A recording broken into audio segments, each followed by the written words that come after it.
Hi hello ನಮಸ್ತೆ. ಈಗ ಮಳೆಗಾಲದ ಸಮಯ.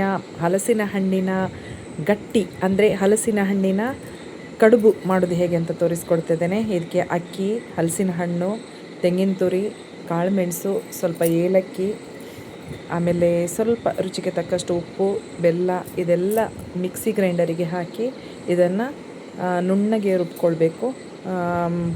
ಮತ್ತು ಅದಕ್ಕೆ ಕಾಳುಮೆಣಸು, ಏಲಕ್ಕಿ ಎಲ್ಲ ಹಾಕಿ ಮಿಕ್ಸಪ್ ಮಾಡಿಕೊಂಡು ನುಣ್ಣಗೆ ರುಬ್ಕೊಳ್ಬೇಕು. ಈ ಹಿಟ್ಟನ್ನು ನಾವು ಸಾಗವಾನಿ ಎಲೆ ಉಂಟಲ್ಲ, ಸಾಗವಾನಿ ಎಲೆ ಅದರಲ್ಲಿ ಇದನ್ನು ಕಟ್ಟಿ ಬೇಯಿಸುವಂಥದ್ದು. ನೋಡಿ, ಈ ಥರ ನುಣ್ಣಗೆ ಹಿಟ್ಟು ರುಬ್ಕೊಂಡಿದ್ದೇನೆ. ಇದೀಗ ಸಾಗವಾನಿ ಎಲೆಗೆ ನಾನು ಹಾಕ್ತಾಯಿದ್ದೇನೆ. ಅದಕ್ಕೆ ಮೇಲ್ಗಡೆ ಸ್ವಲ್ಪ ತೆಂಗಿನ ತುರಿಯನ್ನು ಹಾಕ್ತಾಯಿದ್ದೇನೆ. ಕಡಿವಾಗ ಕೂಡ ಹಾಕ್ಕೊಂಡಿದ್ದೇನೆ. ಇದು ಯಾಕಂತ ಹೇಳಿದರೆ ಅದು ಗಟ್ಟಿಯಾದಾಗ ಅಂದರೆ ಕಡುಬು ಬೆಂದಾಗ ಅದು ನಮಗೆ ತಿನ್ನುವಾಗ ನಮಗೆ ಬಾಯಿಗೆ ಸ್ವಲ್ಪ ಕಾಯಿ ಸಿಕ್ಕಿದರೆ ತುಂಬ ರುಚಿಯಾಗ್ತದೆ.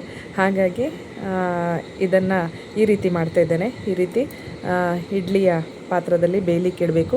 ಇದು ನೋಡಿ, ಈಗ ಇಡುವಾಗ ಹಸಿರಿತ್ತು, ಈಗ ಕೆಂಪಾಗಿದೆ ಎಲೆ. ಸಾಗವಾನಿ ಎಲೆ ಅಂತ ಹೇಳಿದರೆ ನಿಮಗೆಲ್ರಿಗೂ ಗೊತ್ತುಂಟು. ಈಗ ಈ ಹಲಸಿನ ಹಣ್ಣಿನ ಗಟ್ಟಿ ಕೂಡ ನೋಡಿ ಕೆಂಪಗಾಗಿದೆ, ಎಷ್ಟು ಚೆನ್ನಾಗಿ ಕಲರ್ ಬಂದಿದೆ. ಇದನ್ನು ಈಗ ಬಿಸಿಯಾಗಿದೆ, ಅದನ್ನು ತೆಗಿಲಿಕ್ಕೆ ತುಂಬ ಕಷ್ಟ ಆಗ್ತಾ ಉಂಟು. ಆದರೂ ಕೂಡ ಅದನ್ನು ಬಿಸಿಯಾಗಿ ನಿಮಗೆ ತೋರಿಸ್ತಾ ಇದ್ದೇನೆ. ಇದನ್ನೀಗ ಚಾಕುವಲ್ಲಿ ಕಟ್ ಮಾಡಿಕೊಂಡು ಪೀಸ್ ಮಾಡಿಕೊಂಡ್ರೆ ಎಷ್ಟು ಸಾಫ್ಟಾಗಿ, ಎಷ್ಟು ಶುಚಿಯಾದ ನಮ್ಮ ಹಲಸಿನ ಹಣ್ಣಿನ ಕಡುಬು, ಹಲಸಿನ ಹಣ್ಣಿನ ಗಟ್ಟಿ, ಈ ತುಳುನಾಡಿನಲ್ಲಿ ಹಲಸಿನ ಹಣ್ಣಿನ ಗಟ್ಟಿ ಅಂತ ಹೇಳ್ತಾರೆ, ರೆಡಿಯಾಗಿದೆ ಸವಿಯಲು. Thank you.